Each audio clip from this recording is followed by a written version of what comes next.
Good morning, everyone, and thank you so much for joining us this morning here at the Portrait Gallery and via our live stream as we launch the 2021 census data today. My name is Avril Templar, and I'm delighted to be your Master of Ceremonies this morning. I'll shortly be introducing our 4 excellent speakers, after which time I'll be opening up for a short period of question and answers, either from our live audience here or online. For those of us that are joining us via our live stream, you're able to ask questions at any time this morning by visiting the following address, www.pollev.com/2021 census DRL. I'd like to also introduce our Auslan speakers here with us this morning, Mandy and Andrea. Thank you. Before we start the formal session, I have a couple of brief housekeeping items. Firstly, can I kindly remind you to please have your mobile phones either switched off or on silent? And secondly, in the unlikely event of an emergency, please follow all the directions provided to you from the gallery staff. It gives me great pleasure to now welcome Wally Bell to the stage, who will be offering us an official welcome to country. Wally is a Ngunnawal man and traditional custodian of the lands where we meet today.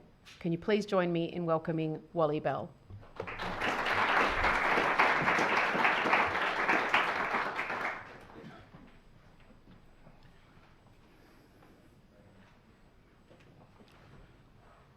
Yuma, hello. As was just said, I'm an Ngunnawal man. I've grown up here on country all my life. My people, we've occupied this region for something like 25,000 years, at least. That was just a scientific carbon dating they did for one of our rock shelter sites called Birragai. Our area covers something like 17,000 square kilometres. And as I do cultural heritage management, I can say I've been privileged enough to see most of that country. All Aboriginal people, Australia-wide, we get all our customs and belief systems from the land that we live on. So you can see then that cultural practice is going to be quite diversified. We all live by different forms of bureaucracy, I suppose you'd call it. But the major form of bureaucracy that we abide by is what we call our traditional customary law. Now that law tells us as Aboriginal people what we must do while we're on country. One of those things that, like cultural practice is quite different, so is that traditional law. But one of the common themes that runs through that law is that as Aboriginal people we must make visitors to our country welcome. As I said, cultural practice is quite different, so is that way we do welcome to country. It's going to be done quite different wherever you are in Australia by the local traditional custodians.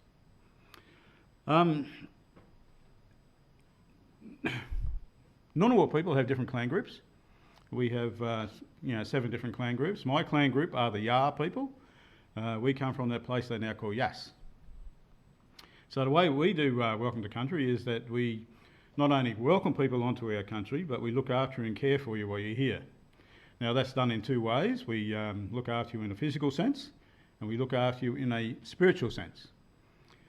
The physical part's going to be taken care of by what we call our spirit of the land, which means as you're walking around on country, the land will look after you to make sure that nothing really physical happens to you in a bad way. The other part of that is that we have bad spirit out on country as well. Now that's something you can't see or touch, but we know it's there because people get affected by it. The land that you're on gets affected by it. So we call upon our past generations, our ancestral spirits then, to remove bad spirit from country. The way that we get those spirits to join us in welcoming you onto country and looking after you while you're here is I make a little bit of noise, and then I call for those spirits to join me and welcome you on the country and looking after you. I play clapsticks to make the noise, and during that process I'll be calling for them to come and join us. Here we go.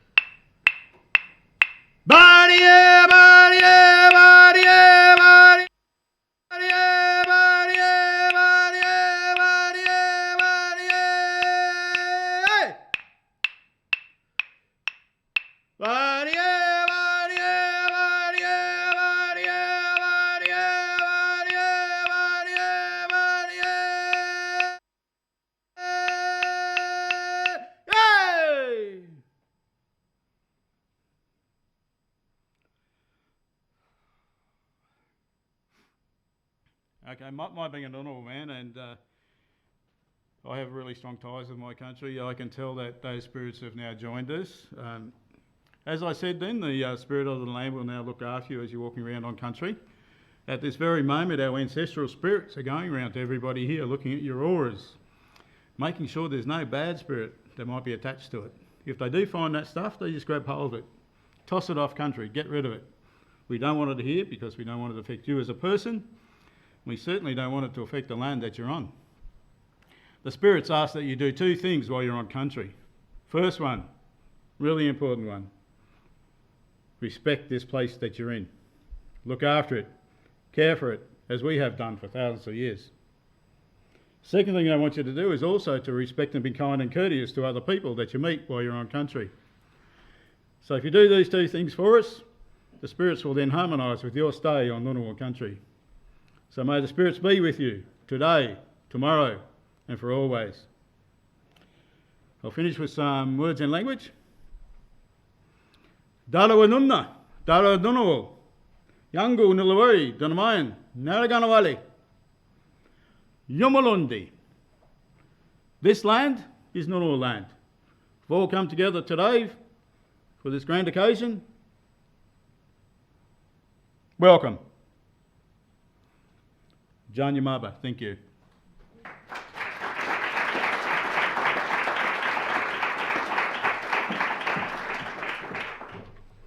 Thank you, Wally Bell, traditional custodian of the lands where we meet today, for your generous invitation to share your traditional lands and waters with us. On behalf of the Australian Bureau of Statistics, can I also pay my respects to the traditional custodians of these lands, the Ngunnawal people. Can I extend that respect to all and any traditional custodians joining us here in the theatre or online. I acknowledge and pay respect to all elders past, present and emerging, and extend that respect to all First Nations people here and via the live stream. It's with great pleasure that I now introduce the Honourable Dr. Andrew Leigh, the Assistant Minister for Competition, Charities and Treasury, who will be delivering his opening remarks as we launch the 2021 census data today. Can you please join me in welcoming the Honourable Dr. Andrew Leigh.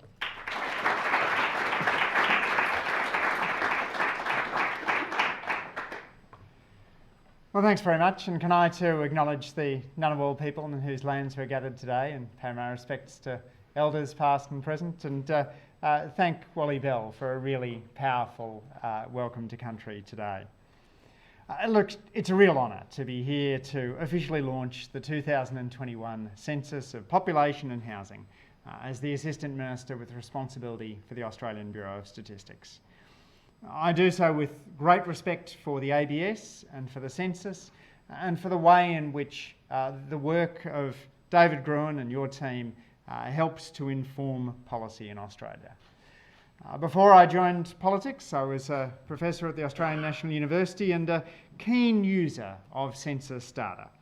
I've used the cross-tabulations, the microdata, the community profiles.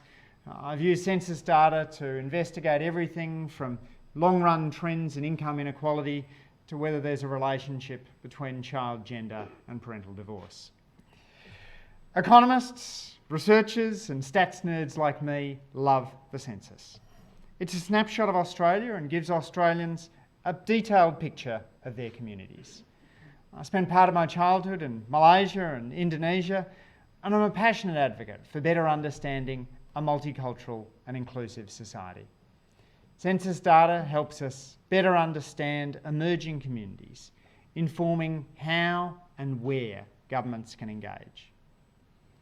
And the significance of the 2021 census must be acknowledged as we mark the 50th anniversary of the 1971 census, which was the first census to include Indigenous people in the census results in full for the first time. In the words of Gough Whitlam, Australia's treatment of her Aboriginal people will be the thing which the world will judge Australia and Australians, not just now, but in the greater perspective of history. The 50th anniversary of the 1971 census, which was the first census after that 1967 referendum, is an important milestone in the history of Australia.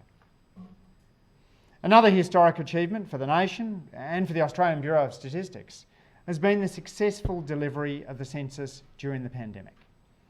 The ABS successfully navigated through COVID-19 restrictions to conduct a safe and a secure census. This was an impressive feat during a challenging and evolving operating environment, and I commend them for this.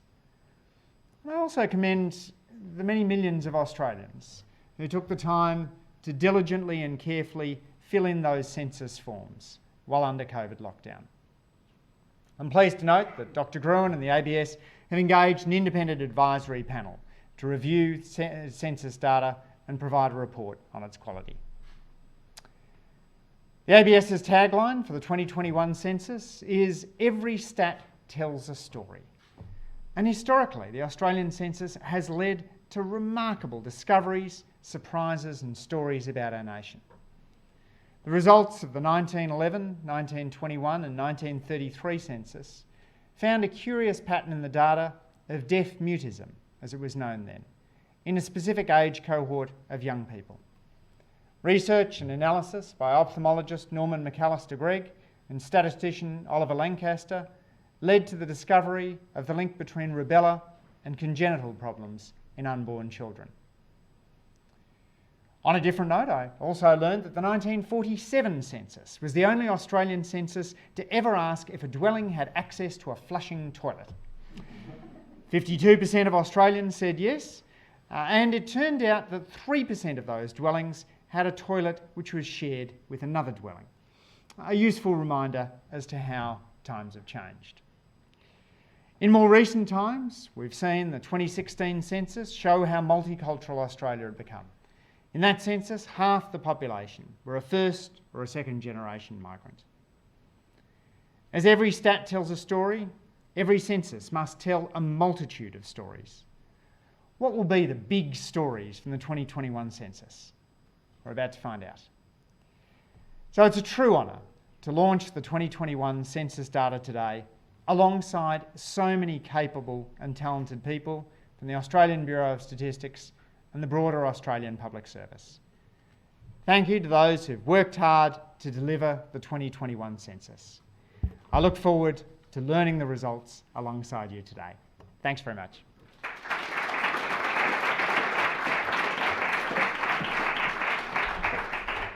Thank you, Minister Leigh, the Assistant Minister for Charities, Competition and Treasury, for sharing your story about the value of the census in Australia. The ABS goes to great lengths to ensure the quality of our statistics and to assure the public that our data can be used with confidence. We're fortunate to have a member of the Statistical Independent Assurance Panel with us here today to share the panel's assessment about the quality of the 2021 census data. Please join me in welcoming the chairperson for the Independent Assurance Panel, Emeritus Professor Sandra Harding.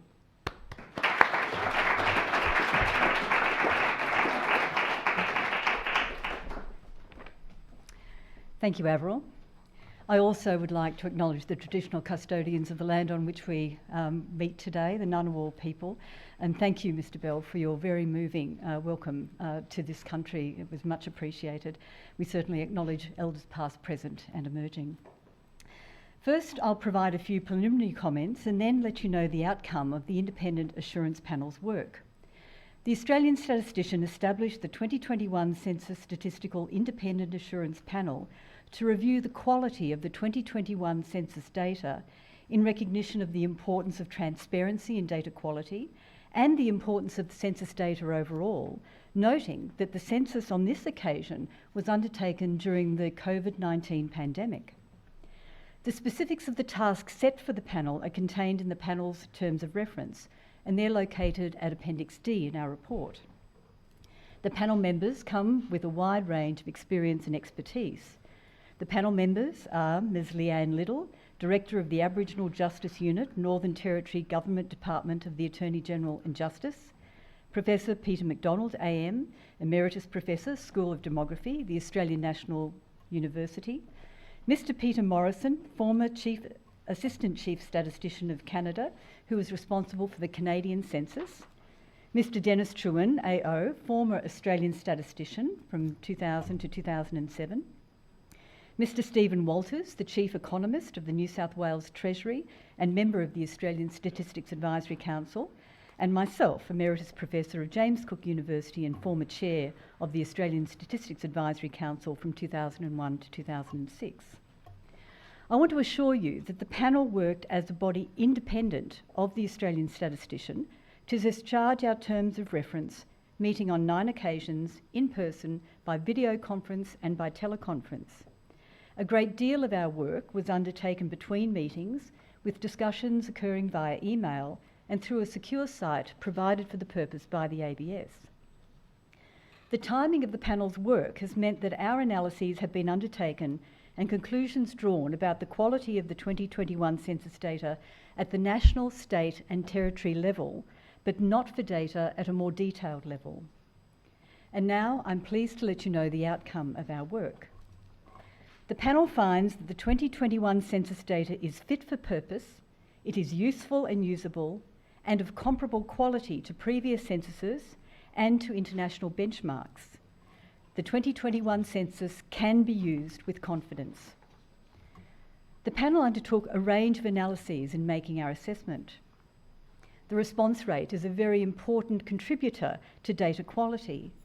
The panel considers that the high response rate for private dwellings, sitting at 96.1% against a target of 95%, was an outstanding achievement given the challenges provided by the pandemic. This response rate is comparable to response rates seen in other countries, such as Canada and the United Kingdom, which undertook censuses during the pandemic, and higher than that of New Zealand, where the census was conducted pre-pandemic. The panel also considered the results of the post-enumeration survey, a survey of 50,000 households undertaken independently of and immediately following the census. That survey provides an important quality check on the 2021 census data. Comparison of the results of the post-enumeration survey with the 2021 census data shows an observed outcome that is broadly consistent with the 2016 and 2011 censuses. In all cases, the post-enumeration survey has pointed to a net undercount of persons on census forms. However, the 2021 result is an improvement on recent censuses, with a lower net undercount than those observed for 2016 and 2011. Another very important check on quality involves comparing the census results with the estimated resident population, which is Australia's official population estimate. The estimated resident population is rebased every 5 years using the census and then adjusted quarterly between censuses, taking account of births, deaths and migration. The expectation is that the new census data should be broadly in line with the 2021 unrebased estimated resident population. The panel found that 2021 census data align well with expectations and that these data can be used to rebase the estimated resident population, which is one of the most important uses of the census.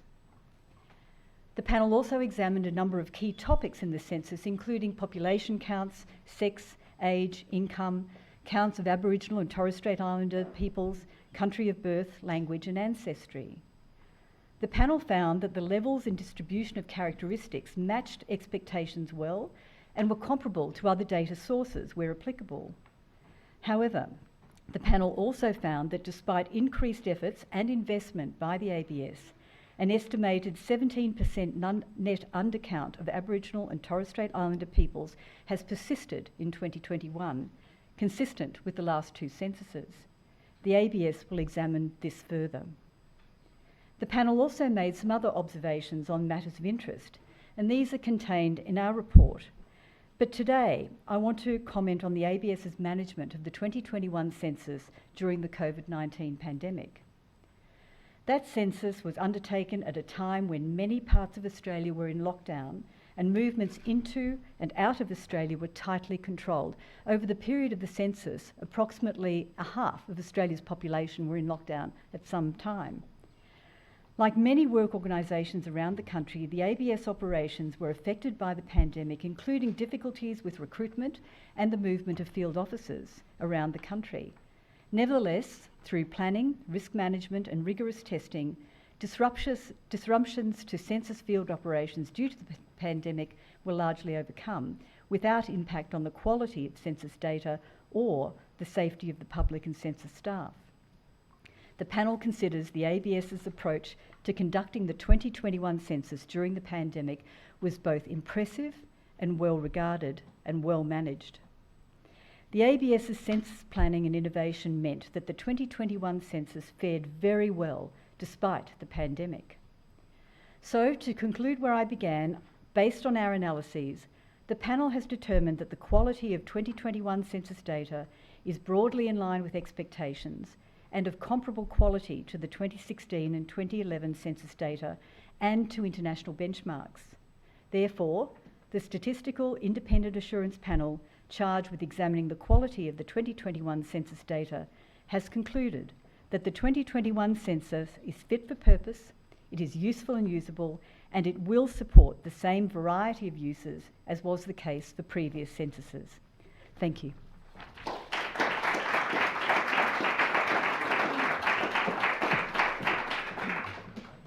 Thank you, Emeritus Professor Sandra Harding, for sharing the panel's findings with us this morning. I would now like to introduce the Australian statistician, Dr. David Gruen, who will be followed by Ms. Teresa Dickinson, the Deputy Statistician and Senior Responsible Officer for the 2021 census.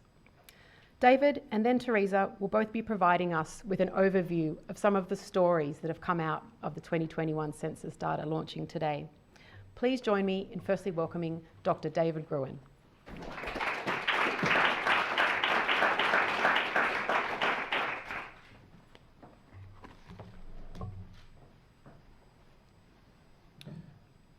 Let me begin by thanking Wally Bell for his warm welcome to country and acknowledging the traditional custodians of the land we're meeting on, the Ngunnawal people.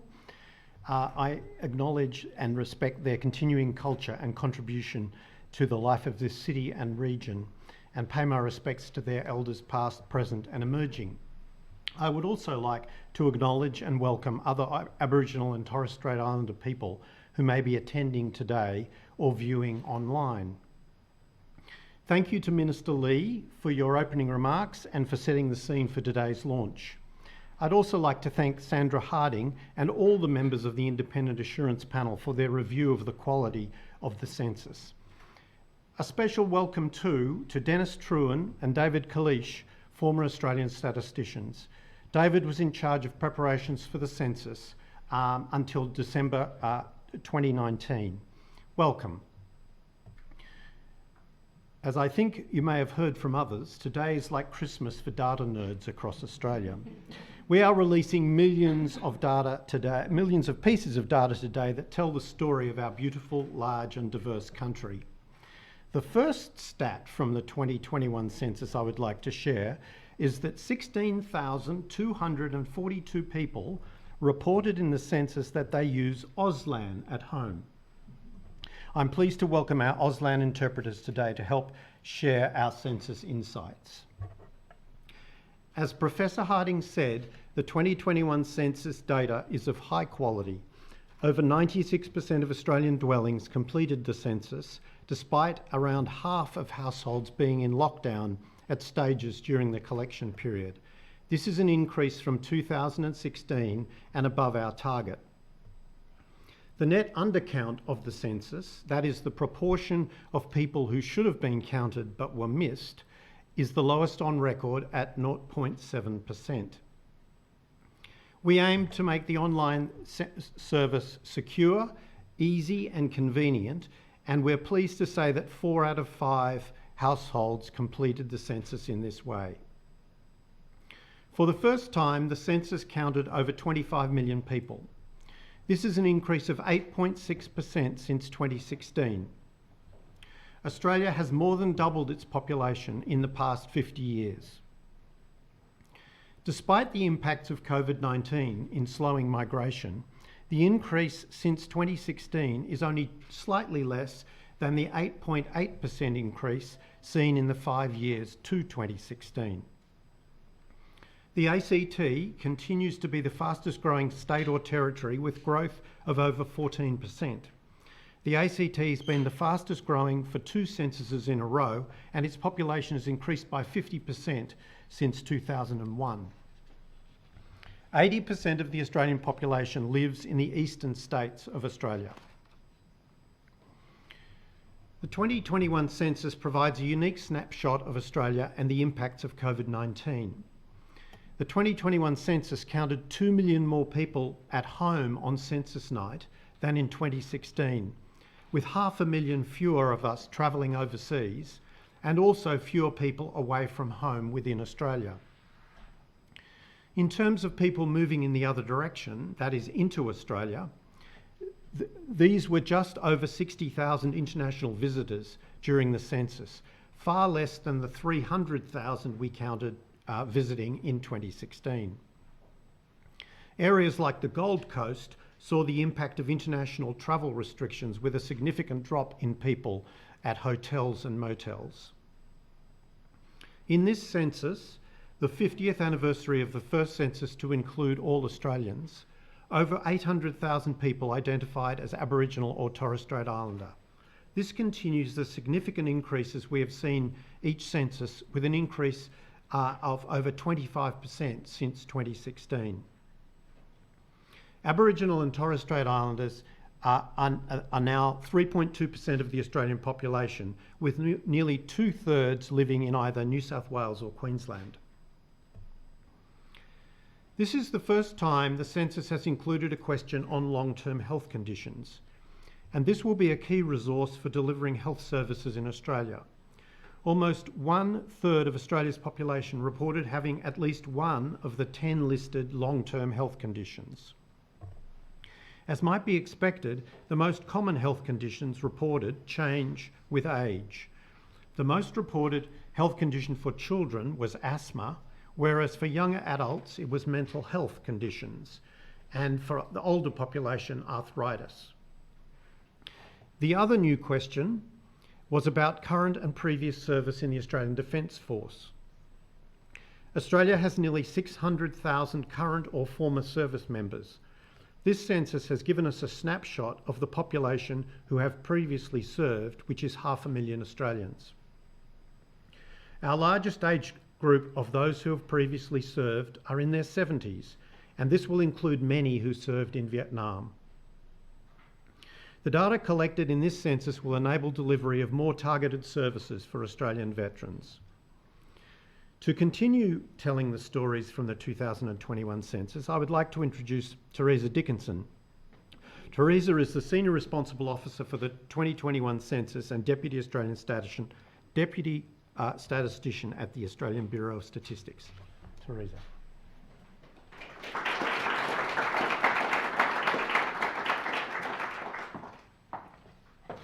Thank you, David, and good morning, everyone. It's my great pleasure to share some more of the stories from the 2021 census. The census provides insights into many ways that we are evolving as a nation, and I'll briefly look at some aspects of generational change, cultural diversity, religion, and housing. Australia is undergoing a generational shift. While Australia is an ageing country, the 2021 census has seen the number of millennials, those born from 1981 to 1996, catch up to the baby boomers. The baby boomers and millennials each have over 5.4 million people. However, the number of millennials is increasing through migration, while the number of baby boomers is beginning to decrease. The census highlights a variety of differences between baby boomers and millennials, including their propensity to volunteer, religious affiliation, and needs for assistance with tasks of daily living. And I'll leave the more analytical amongst you to unveil some of these deeper insights using the vast amount of data that we now have available for you. While the pandemic has impacted the flow of people into Australia, the census shows that there were still over 1 million migrants arriving in Australia since 2017. And in fact, 850,000 of those arrived before the end of 2019. The number of us who are first-generation Australians, those born overseas, and second-generation Australians, those with one or both parents born overseas, which includes me, has grown and is now over half the Australian population. From census data, we can see emerging communities. For example, our population from Nepal has more than doubled since the last census, And this change can be seen with Nepali being one of the top 5 languages now in Canberra and Tasmania.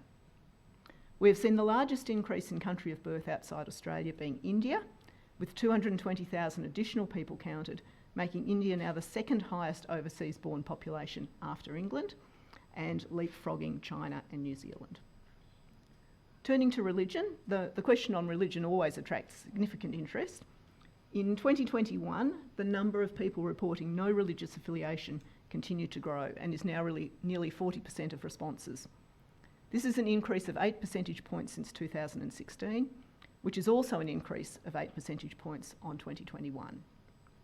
Christianity is still the highest reported religion in Australia, with over 40% of responses to this question nominating as Christians or providing a Christian denomination as their answer. However, this has decreased by 8 percentage points since 2016. Nearly half of those who reported a Christian religious affiliation reported that they were Catholic. The census has seen a growth of over 50% of people reporting that they're Hindus, in line with migration from India. 2.7% of the population, in fact, are Hindus, and Islam is our second largest religion at 3.2% of the population. Now, turning to the types of dwellings we live in. The 2021 census showed that just over a third of dwellings occupied on census night were owned with a mortgage, just under a third were rented, and just under a third were owned outright. The Northern Territory had the highest percentage of renters in Australia, with renters making up 46% of the housing market there. The number of homes owned either outright or with a mortgage has not changed significantly since 1996. However, the share of homes which are owned with a mortgage rather than outright has been growing. Over the last 25 years, the number of homes owned outright has increased by 10%, while the number owned with a mortgage has doubled. Now that Dr. Gruen and I have whetted your appetites for the riches available from the 2021 census data, I recommend that you head to the ABS website and start exploring for yourselves. We've made it very easy to get to the data.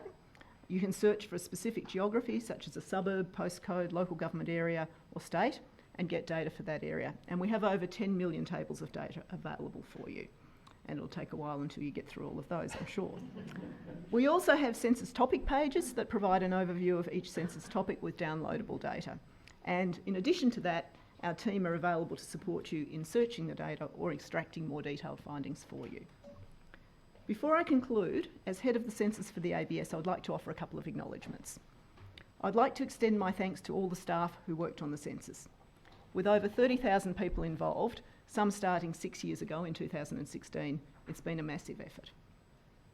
The ABS cannot conduct the census without the support of other organisations, both across government, such as Services Australia, the Australian Cyber Security Centre and the Digital Transformation Agency, nor without input and help from a wide range of suppliers from the private sector. And we offer thanks to all our partner organisations. Most importantly, I pass on the ABS and my personal thanks to all Australians for completing the census last year. As Dr. Gruen highlighted, the census has some unusual challenges due to the pandemic. However, Australians still responded, ensuring that the 2021 census was successful and that it now provides very valuable data for the nation. By answering the 65 questions on the census form, you told the story of your families, your community, and your generation. Thank you, Australia. Finally, to everyone here, thank you for joining us today to launch the 2021 census, and we look forward to taking your questions. Thank you.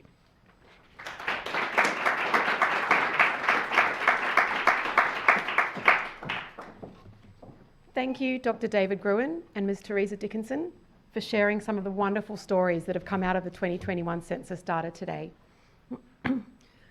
Excuse me. This concludes the speaker component of our event this morning. So we'll now be opening up for a brief period of Q&A, and this will be an opportunity for anyone with more general questions about the nature of the census for our panellists, David and Teresa, this morning. We're also fortunate enough to have quite a few data experts in the theatre today, so for those of you with more specific, detailed data questions, there'll be an opportunity to ask those one-on-one after the open Q&A session. And we'd obviously like to answer as many questions as we can in the next 20 minutes or so. So if you could please, in the interest of everyone having an opportunity to ask a question, please try and limit yourself to a single question if you can. For those of us watching via the live stream, just a reminder, you can ask your questions via our Poll EV website on screen right now. And we have a couple of roving microphones in the theatre here this morning. So I may ask you to please raise your hand if you have a question, but please wait until the microphone is with you before you start asking your question. And take a moment to please introduce yourself to the panellists before you ask your question. We're going to start by taking questions here in the floor and at the theatre, and then I'll jump to any questions that have come in online. Open to the floor for any questions. Thank you.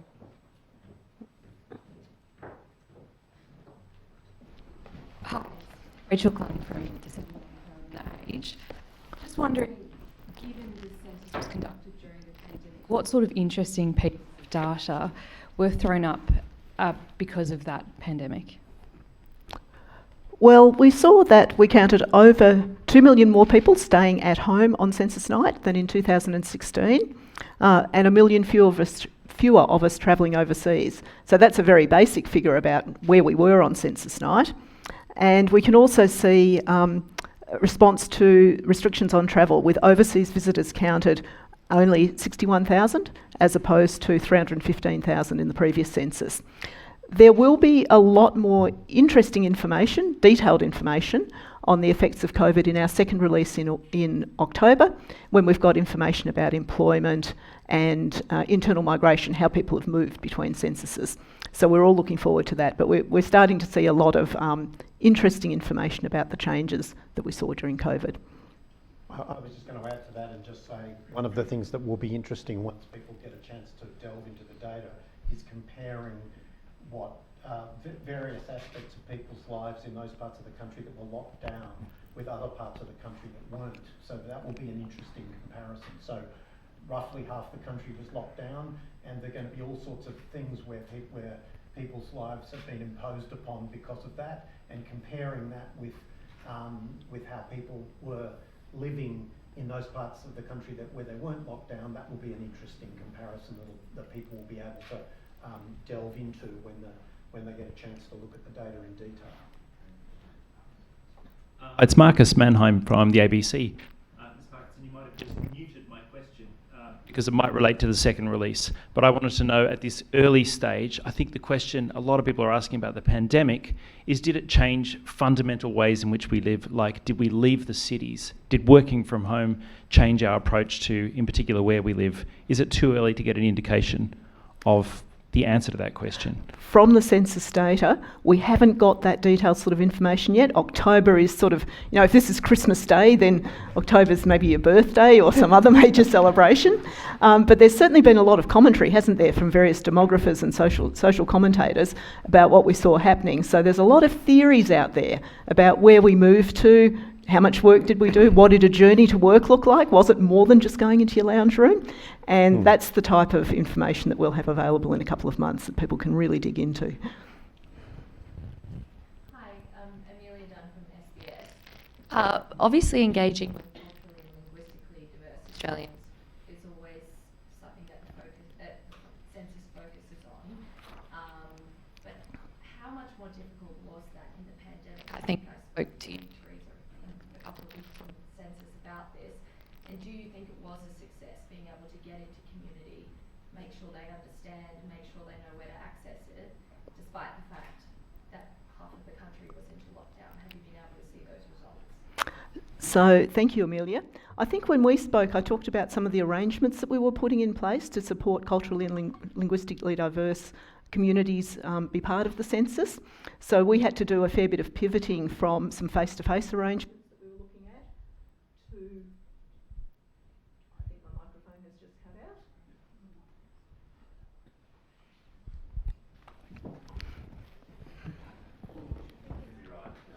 It's gone back, apparently. It's come back? Yep. Okay.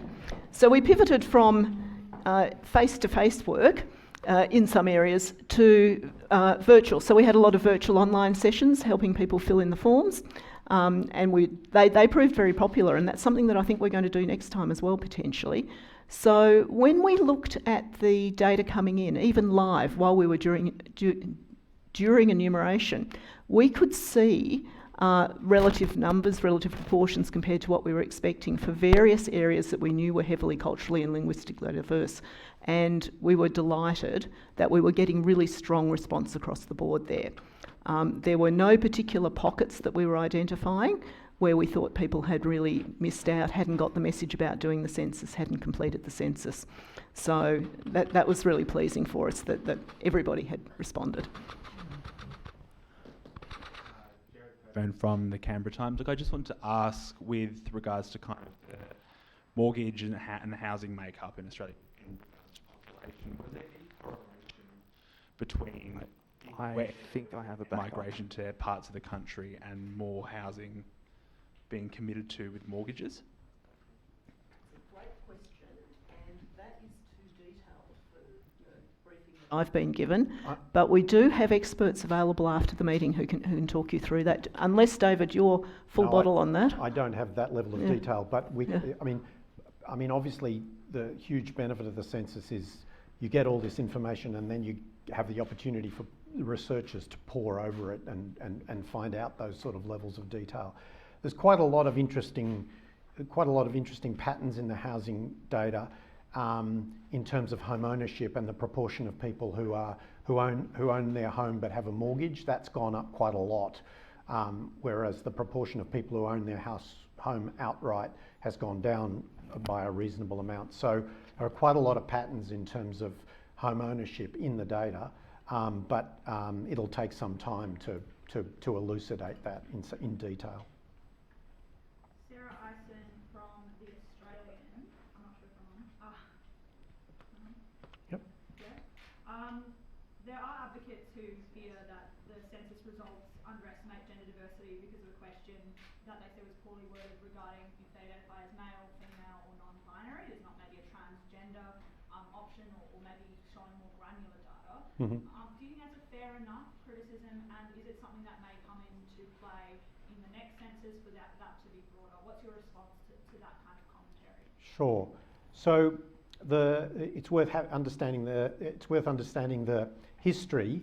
The Parliament and the government determine the topics for the census, and for the 2021 census, the ABS was instructed to ask a question on sex, but not on gender and not on sexual orientation. So the question that was asked was about a person's sex, and the options were male, female, and non-binary sex. So there will be an opportunity to revisit that for the 2026 census, and the ABS will be engaging in a public consultation process starting later this year to ask the community if there are other questions that people think that we should be asking. So there's no question that the 2021 census did not collect information on gender identity, and so it can't be used to infer information on gender identity, and we are going to go to some trouble to carefully analyse the results of the sex question and put out an analytical article in a couple of months, which will go into detail about how those answers were. So people not only answered the question but also had an opportunity to write comments, and we will be providing detail on that in a detailed article. So the answer to your question is the census did not collect information on gender identity, and therefore it does not collect. It can't give you an estimate of the trans population.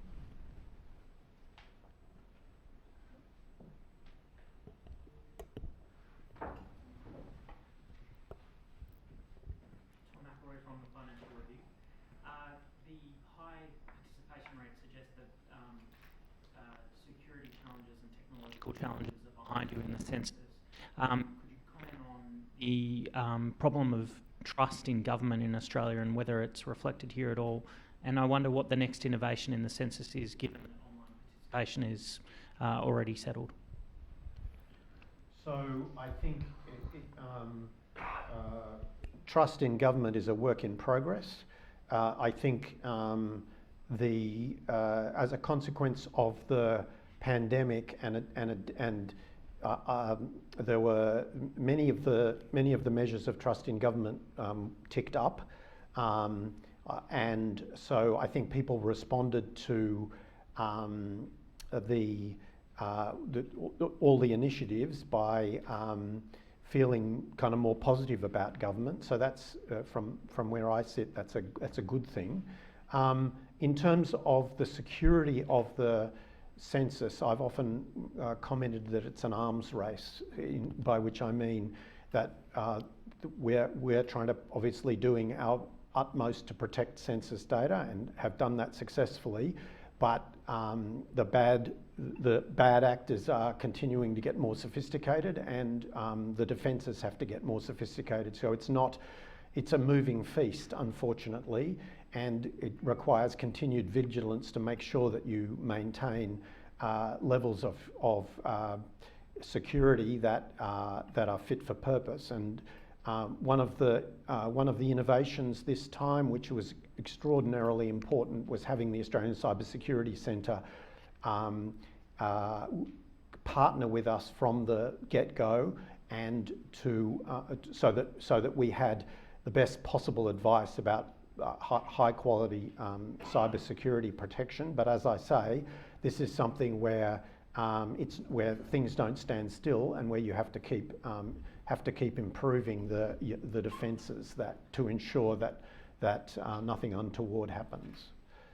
And the other thing I would say to people is we do the very best we can, but you can't be 100% certain at any time that everything is going to go according to plan. But it went extremely smoothly because of an enormous amount of work put into make sure that that everything possible was done. And then on the response rate, we got an online response rate of just under 80%, but we think that that can continue to rise.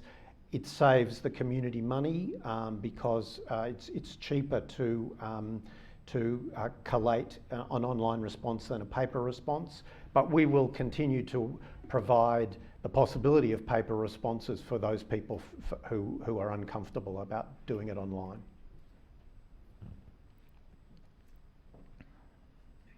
Just one more. Just a 25% increase in people identifying as Aboriginal and Torres Strait Islander is very significant. Yeah. From a statistical sense, is there a reason you can identify why this number is climbing?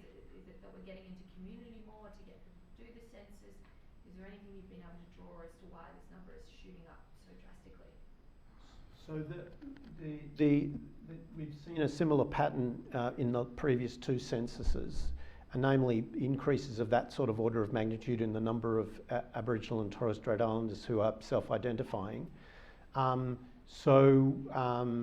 The numbers went up, so 2.8% of the Australian population identified as Aboriginal and Torres Strait Islanders in 2016, and that's up to 3.2% now. So I think so. It's not just natural increase. It's also an increase in the number of people who are self-identifying. And in fact, the assurance panel looked into this and looked at the age distribution of. There are charts in the report that's just become public that the assurance panel has put out. So you can look at the age distribution of people who identify as Aboriginal and Torres Strait Islanders, and one of the things which I think is very encouraging is that the proportion of people who are over 65 who are Aboriginal and Torres Strait Islanders has gone up by roughly 50%. So there's a big increase in older people who are identifying as Aboriginal and Torres Strait Islanders, and I think it'll repay a lot of research to actually find out about why it is that more people are feeling comfortable about identifying as Aboriginal and Torres Strait Islander. Thank you. We might jump to a few questions that have come in online. The first question is, Why did the 2021 census add 2 new questions? Well, ultimately, it's part of our democratic process, and with the Parliament and the government requested that 2 new topics were added. Real estate on the census form is valuable because we are asking the whole country to fill in these forms. So there is a limit to the number of questions that people are going to be happy to answer. And Australia has quite a long census form by international standards. So we're up to 65 questions. And although there are lots of things that are well worth asking about, you do have to make you do have to come to a judgment about what you're going to use this valuable real estate for. But both the Defence Force service in the Defence Forces and long-term health conditions are both topics that we thought and the government thought were well worth asking about in the census. We have another question that's come in online. Were there any particular unusual or unexpected stats from your perspective? Oh. Look, I thought it was unusual that there's now 500,000 of us living in high-rise flats, higher than 9 stories. That wasn't something I expected to see. And while I knew that we are a nation of drivers, the very, very high proportion of households that have at least one motor vehicle, that was a surprise to me too. And the fact that the number of Jedi have gone down, that was a surprise too. And the number of pastafarians has gone down. Yep. Another question from online. We've heard about the growth of the millennial population. What other generational shifts has the 2021 census highlighted? So for us, the main story was the millennials and baby boomers, and that might be part of the demographics in the office too, that story particularly appealed to. I think what's going to be really interesting is looking at the differences between the generations in terms of things like home ownership, in terms of things like religious affiliation, in terms of working patterns, especially during COVID. So it's not so much just comparing one generation with another, but looking at how behaviours and expectations are changing across the generations. Another question, who is the average Australian? Yes, the average Australian, yeah, we do I can read this. Effect, yes. A female aged 30 to 39 years living in a couple family with children in the greater capital city area with an average weekly family income of $3,000 or more. That is our average Australian.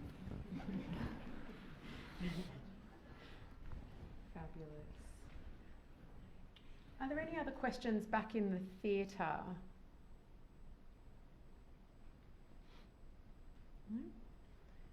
Maybe right before we wrap up, I might invite our panellists to share their most interesting reflection on the 2021 census, something that's your favourite statistic from the 2021 census.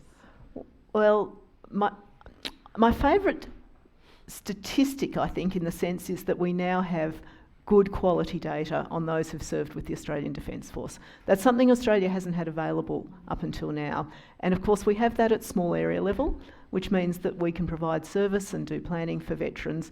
The take-home number for me was that 1 in every 5 households in Australia has 1 or more veterans. I just had no idea it would be that large, and it really brings home the additional need for support for that community. I guess being a stats nerd, I'm interested, get quite excited about age distribution of the population.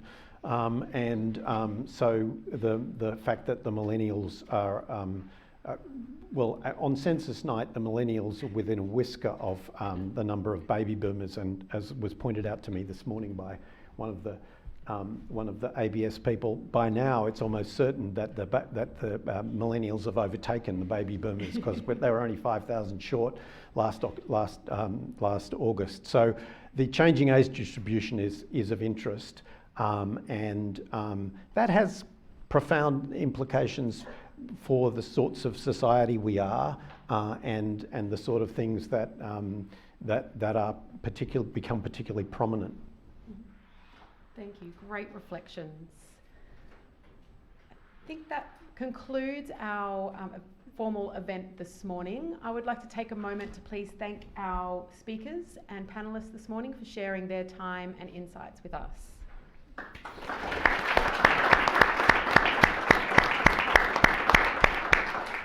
In case you have a burning question after the fact, or you had a question on Poll EV that wasn't answered this morning, we invite you to please direct that question to us at the media team, media@abs.gov.au via email, and we will respond to you directly.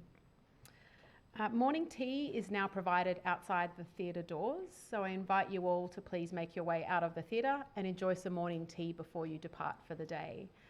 For our media guests in the room, I understand there are some press packs available for you on the way out.